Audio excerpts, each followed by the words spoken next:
ជាលោកគ្រូលោកតាដែលមានប្រសាសន៍ជំនួយជ្រៅខ្លះហើយនៅពីប្រៃទៅខណ្ឌរៀនជួបកាន់នៅវត្តស្រីប្រជុំបងប្អូនរដ្ឋសាស្ត្រវាបានជ្រាបបានគឺថាយើងបានហែនៅខណ្ឌបឹងទៀនចូលមកគឺមានបឹងច្រើនហើយតែត្រូវតែប្រយ័ត្នណាប្រយ័ត្នប្រយែងបន្តិចព្រោះមានជ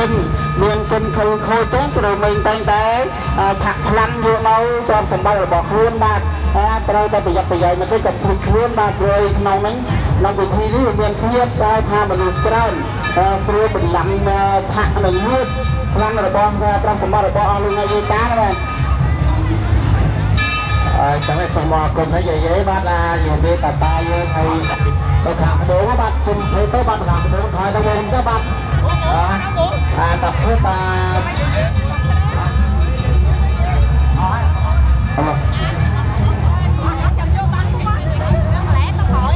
ឡើងទីស្ដីកម្មការយើងទូរត់ត្រាឡាប្រព្រំបាទហើយ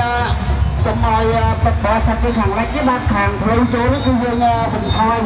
ថ្លៃទៅខាងក្រោយទៅបាទដើម្បីឲ្យគណៈកម្មការចាត់ចែងត្រានៅកម្រាលព្រំដើម្បីយើងធ្វើនៅពីមួយទឹកទៅបាទសូមអរគុណទៅបាទ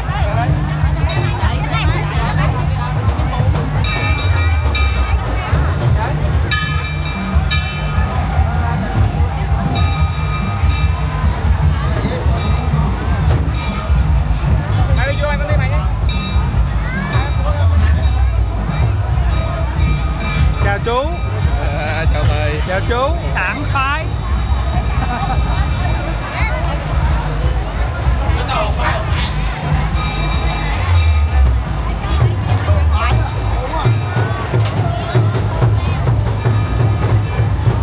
bà thi sang chụp mấy cái đó rất là ban sơn và hướng tới ban kia thôi nó khẳng lách cái dương bình thôi tôi khẳng tới chúng tôi ban đằng đây cái mặt cam chặt trang như ra nó cầm ra rất đẹp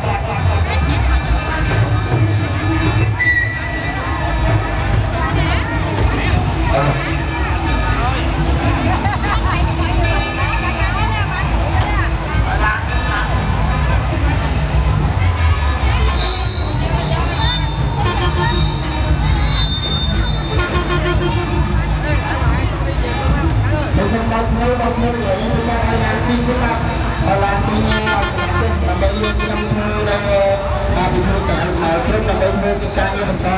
Ghiền Mì Gõ để không bỏ lỡ những video hấp dẫn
Hello. Chẳng bật top âm phí ông thật là tem ngập mũi ban màu cướp trung lòng bật đo vót tìm trung phong ra hẳn ta thực xa phan tập của thầy tôi chỉ đây tôi đã cao mặt ca có một công tệ nghiệp cao mình thay mình bị đi lên tầm ra phương nó bị thi cách trung trung và có tờ giả nà cho chia khẳng taบอกอ่อนนี่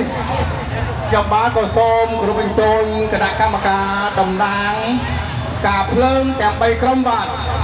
กรมเหล็กมวยกรมเหล็กพรามหนังกรมเหล็กผมมวยบาดไป cứ tha đầm nam cạp lớn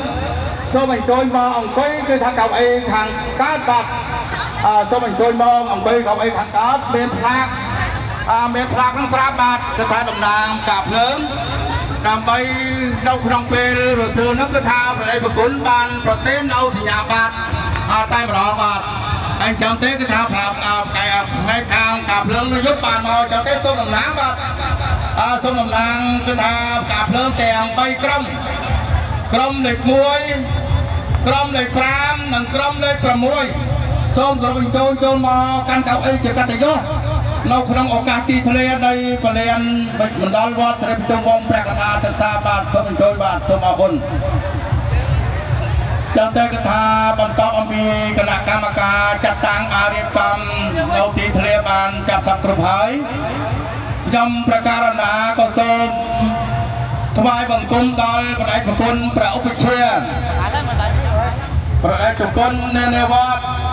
ហើយនឹងប្រធមមេតាគឺថាដើម្បីត្រៀមរៀបចំនិមន្តឡើងមកកាន់ណែកៅអីជាកតញ្ញូនៅក្នុងឱកាសពេលនេះដើម្បីរៀបចំធ្វើពិធីកិច្ចគ្រប់គ្រងព្រះពុទ្ធសាសនាបាទទាំងសូមរតនាហើយផ្នែកខាងលោកយាយដែលជាកថាទូលត្រៃស្ថិតនៅក្នុងបណ្ដាក្រុមនីមួយៗតាមទីគ្រាបាទចាប់តាំងពីលោកយាយដែលទូលត្រៃគឺថាក្រុមលេខ1លេខ2លេខ3លេខ4លេខ5លេខ6លេខ7លេខ8និងលេខ9នឹងទៅតាមនៅទីកន្លែងដែលព្រះពុទ្ធសូត្រនឹងបានដាក់ក្នុងផ្លាកហើយចឹងទៅគឺថាងាយដល់ការឧទ្ទិសនាមដល់យាយតាដែលជាកថាទូលត្រៃហ្នឹងដើម្បីឡើងមកទទួលនៅសញ្ញាបត្របន្តិចទៀតអាហ្នឹងក៏ថាងាយការឧទ្ទិសនាមបាទក្រុមណានៅក្រុមហ្នឹងកុំឲ្យមានការច្បុកច្បល់អាហ្នឹងគឺថាជាកិច្ចមួយដែលយើងងាយដល់កិច្ចការរៀបចំរបស់គណៈកម្មការចាត់តាំងបាទនឹងសូមជម្រាបហើយផ្នែកខាងនារី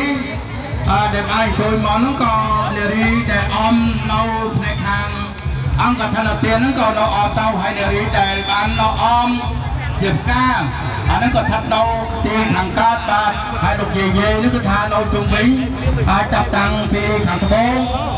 ខាងឡាច់ខ្លះខាងកើតខ្លះដោយឆ្នាំនេះត្រៃជីវរនឹងច្រើនចឹងទេការរៀបចំមានការពង្រីកទីកន្លែងហ្នឹងមិនថែមទៀតបាទសូមអរគុណ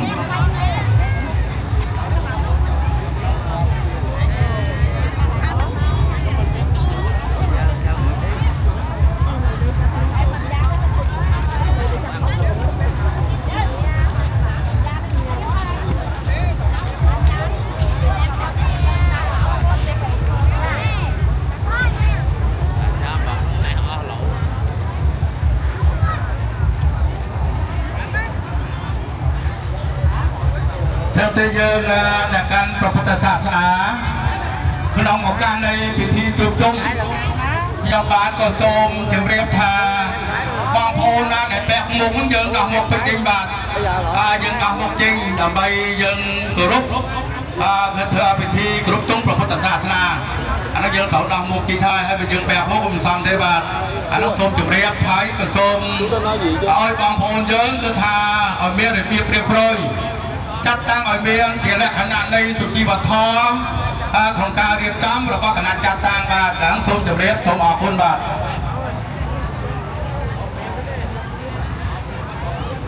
ចាំសូមបងផ្លូវតិចទៅបងផ្លូវឲ្យប្រដេប្រគុណព្រះឧបជាប្រដេជាប្រគុណតំណាងនាវត្តព្រមទាំងប្រធមមេចានឹងគឺថាងាយព្រះអង្គបាននិមន្តមកទីធ្លាគឺថានៅក្នុងទីកន្លែងដែលយើងគ្រប់គ្រងព្រះពុទ្ធសាសនាបាទអានោះសូមបោកទីកន្លែងតិចចឹងសូមថ្វាយបង្គំរតនានិមន្តប្រដេប្រគុណព្រះឧបជាប្រដេប្រគុណតំណាងនាវត្តព្រមទាំងណាប្រធមមេចាដើម្បីត្រៀមរៀបចំមកព្រោះថាពេលវេលាការរៀបចំចាត់តាំងនៅទីកន្លែងទីធ្លានេះនៃគ្រប់គ្រងព្រះពុទ្ធសាសនាក៏បានហើយបានចាប់តាមគ្រប់ហើយនឹងសូមតែប្រដេប្រគុណដល់ប្រធមមេចាព្រះបសូតនិមន្តមកណា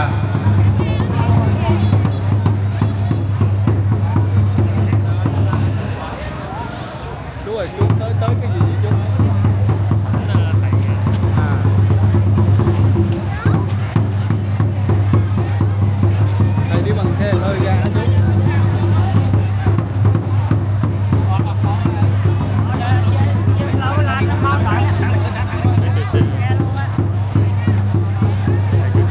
ចឹងព្រះវត្តមានរបស់ព្រះឧបជាវត្តពីសាគរព្រៃជ្រៅក៏បងបានបានមកហើយនឹងព្រះគុណតំណាងនាវត្តឥឡូវក៏បានបានមកជួបជុំក្នុងឱកាសនេះហើយចឹងទៅក៏សូមថ្វាយបង្គំអំពីចម្ងាយព្រះវិធាព្រមទាំងព្រះគុណតំណាងនាវត្តគឺថាសូមរតនានិមន្តមកកាន់កៅអីជាកតិយសនៅក្នុងឱកាសពេលនេះសូមរតនានិមន្តដែរ